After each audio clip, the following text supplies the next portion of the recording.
Years of use of a man-made chemical foam to put out jet fuel fires at Cannon Air Force Base has one area dairy farmer saying it's destroying his business and harming his health. Thanks for joining us this evening. The chemicals in question are per- and polyfluoroalkyl substances, or PFAS. The chemical bond in these substances is rarely found in nature and never really breaks down or leaves our environment.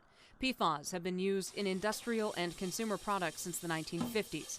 Among many other uses, including clothing and carpeting fabric protectors and nonstick coatings in cookware, two of these chemicals, PFAS and PFOS, were used in firefighting foam at military installations across the country since the 1970s, including at Cannon Air Force Base near Clovis. Air Force officials say only trace amounts are found in the foam now, but they acknowledge decades of use allowed the chemicals to slowly seep down into the groundwater below. KAMR Local 4's Kaylee Green has been researching this topic for months. She has tonight's I-Team investigation. Art Scop is a dairy farmer whose farm is located southeast of Cannon Air Force Base. Me and my wife and kids, we run this operation with our employees. We've been here since 1992. Scop had operated Highland Dairy near Clovis for more than 25 years when he received this letter from the Air Force in October of 2018 suggesting his drinking water is contaminated. The Air Force and New Mexico Environment Department confirm over time an underwater plume of PFAS-contaminated water has reached his wells. Scop says this has wreaked havoc on his business. The Food Safety Inspection Service said that I could not sell my animals because of it could be adulterated beef in the food market also.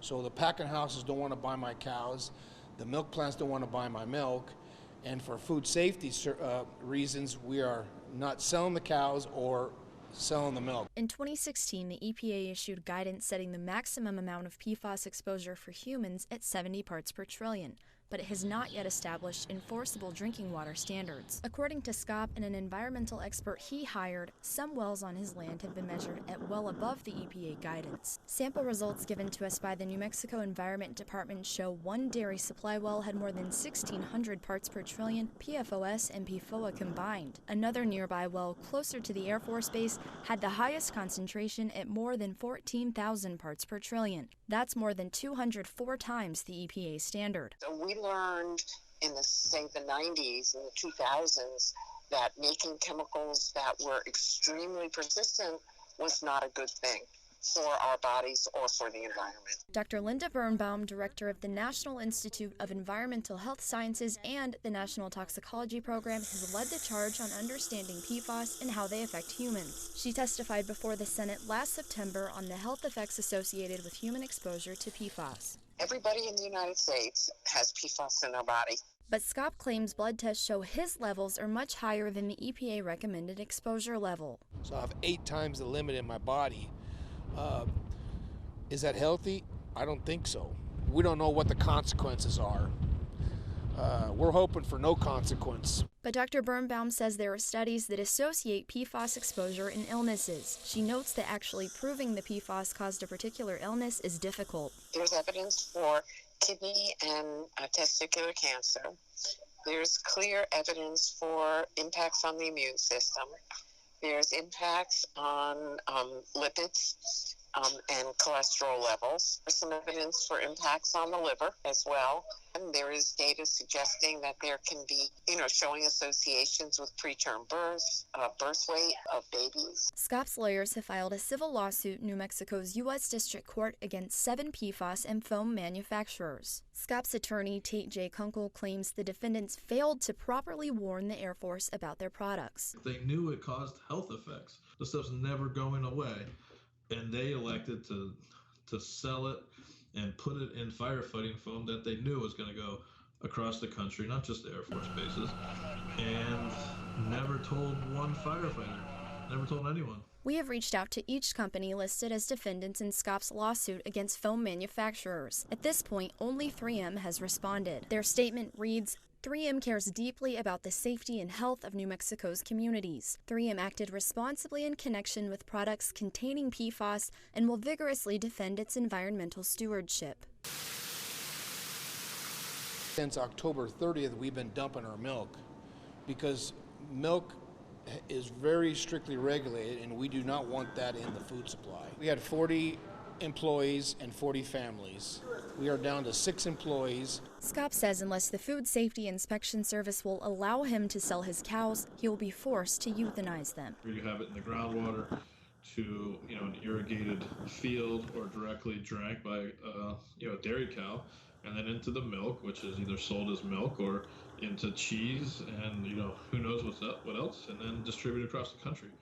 So it's quite a long chain, but these chemicals are forever. Kunkel says most of the blame lies with the foam manufacturers, but even though they didn't know, the Air Force shares a little responsibility as the dischargers of it. The Air Force has provided clean drinking water to those affected near Clovis since this past October when the Air Force announced the contamination at Cannon. Governor Michelle Lujan Grisham and the New Mexico congressional delegation released a joint statement in February. It reads in part, "We will pursue all available avenues to protect New Mexico's water supplies and ensure affected New Mexicans are made whole as soon as possible." A spokesman from the Air Force, Mark Kincaid, says the Air Force shares the community's concerns and is doing everything required under current federal law, which requires the Air Force to address risks caused by the presence of PFAS in drinking water. But the Air Force is focusing on the most urgent threat to ensure no one is drinking water with PFOS and PFOA concentrations above the EPA guidance by providing alternative drinking water as quickly as possible to affected residents. The Air Force is continuing to meet with the Clovis community and regulators regarding the issue. For now, people like Scott are left to fend for themselves.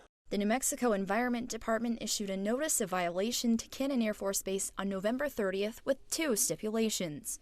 A. Identify short-term solutions for dairies like Scott's. And B. Look into installing water treatment systems. The Air Force has responded to the notice of violation, but the Environment Department says there is no further update on the notice. On March 5th, the state of New Mexico filed suit to compel the military to address PFAS contamination at both Cannon and Holloman Air Force bases. Environment Secretary James Kenney said in part, "In addition to violating environmental laws, the Air Force violated our public trust. Today we begin holding them accountable." The complaint alleges the Air Force violated the state's Hazardous Waste Act and that the contamination is a danger to communities on and off base. The state requests immediate injunctive relief from the court that requires the Air Force to clean up contamination at both bases. We did reach out to the Air Force for comment. In a statement, Air Force spokesman Major Nicholas Mercurio said, quote, "We do not comment on ongoing litigation." Each day that goes by without a solution, Scott says he loses more money. They say that they want to help, but nothing's getting done. They are supplying only water for drinking water for human consumption, and they have no intention on doing any water replacement for the dairy cows. That's our 401k, and as at this point I have a 0 value on that. Scott's lawyers say they have also filed a claim under the Federal Tort Claims Act to sue the United States Air Force for their use of firefighting foam, which led to the PFAS contamination at Highland Dairy. The Air Force has 6 months to respond. It seems to be relatively easy for them to fix it, but I think they're afraid of the precedent. However, according to U.S. Representative Mac Thornberry, the DoD, including the Air Force, is dependent upon the EPA to provide targets for the cleanup work. That's not something that the Pentagon has any expertise to figure out on its own. So it is one part of the government that is basically waiting on another part of the government to use their scientists and expertise to tell us what's right. Scott's Dairy is just one example of PFAS contamination. In March of last year, the DoD presented its most recent information to the House Armed Services Committee and its then chairman, Representative Thornberry. According to that report, 126 current and former military installations, mostly in the U.S., had contamination levels at or above the acceptable 70 parts per trillion in drinking and groundwater sources. Now, as site inspections continue, the DoD and Air Force continue to test water sources on and nearby more military bases, including Cannon Air Force Base, which was tested in 2018. Our first deal was to try to get our arms around the size of the problem when it comes to the military. Of course, it's not just a military problem. It has been used at airports, a whole variety of places, civilian and so forth. PFAS have been used at airports, by some fire stations, and even in many consumer products, including nonstick cookware. This is just not an Air Force issue. This is just not a Department of Defense issue. there is PFAS and PFOA contamination all over the country. Mark Carell, Deputy Assistant Secretary of the Air Force for Environment, Safety, and Infrastructure, says right now the Air Force is providing clean drinking water at 21 locations where water is contaminated. At this point, Carell says no PFAS cleanup has started on any Air Force installations. I'm a 29-year Air Force veteran. I lived on all these bases. I drank this water. I'm sure I've got PFAS and PFOA in my bloodstream like everybody else. I care, and I have kids. They are in the same boat. This is a life and safety issue. People are dying. A bipartisan PFAS task force was established in Washington in January. We really have to get EPA to understand that this is a threat to our communities. Right now, there are no federal regulations specifically for PFAS. That's why the task force is urging the EPA to establish an enforceable nationwide drinking water standard. Acting EPA Administrator Andrew Wheeler says they'll have a proposal by the end of 2019. EPA has already begun the regulatory development process for listing PFOA and PFAS as hazardous substances under the Superfund statute. This important work will provide additional tools to help states and communities address existing contamination and recover costs from responsible parties. Representative Thornberry says the DoD needs EPA standards to take the next step. You're telling us this could be a problem, but you're not telling us what the goal should be in the cleanup efforts. And it has been essentially impossible for DoD or municipal water utilities around the country or anybody else to really begin the cleanup work. SCOP just wants a solution.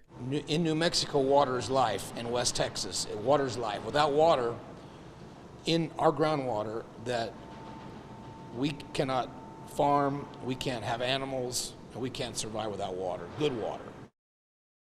Scott tells me he believes one day a solution will be reached. Until then, he hopes for a good outcome in his lawsuit against foam manufacturers and that the Air Force or other responsible parties will buy his land so he can move to a place with clean water and continue to work his dairy farm. Jackie and Andy. Okay, so Kaylee, tell us what's happening, what's being done right now to help people like Scott who have been affected by PFAS. Well, Jackie, a bill introduced by U.S. legislators would ensure the DoD can help ag producers facing groundwater contamination from military bases and require a nationwide cleanup plan. All right, so what happens when the EPA sets those standards for the cleanup? Well, Air Force officials at the Pentagon tell me once the EPA establishes those federal regulations and cleaning standards for PFAS chemicals, they will fully comply with the law. But at the end of April, the EPA released a draft plan to deal with high levels of PFAS in drinking and groundwater, but some lawmakers and environmentalists are not happy. They say it's just not enough. Kaylee, thank you. Lawmakers also have proposed legislation that would provide a health care plan through the VA to those exposed to PFAS on military bases. We have much more over at myhighplains.com, including supporting documents, interview clips, including Kaylee's full exclusive interview with Representative Mac Thornberry, as well as applicable regulations for PFAS there in New Mexico.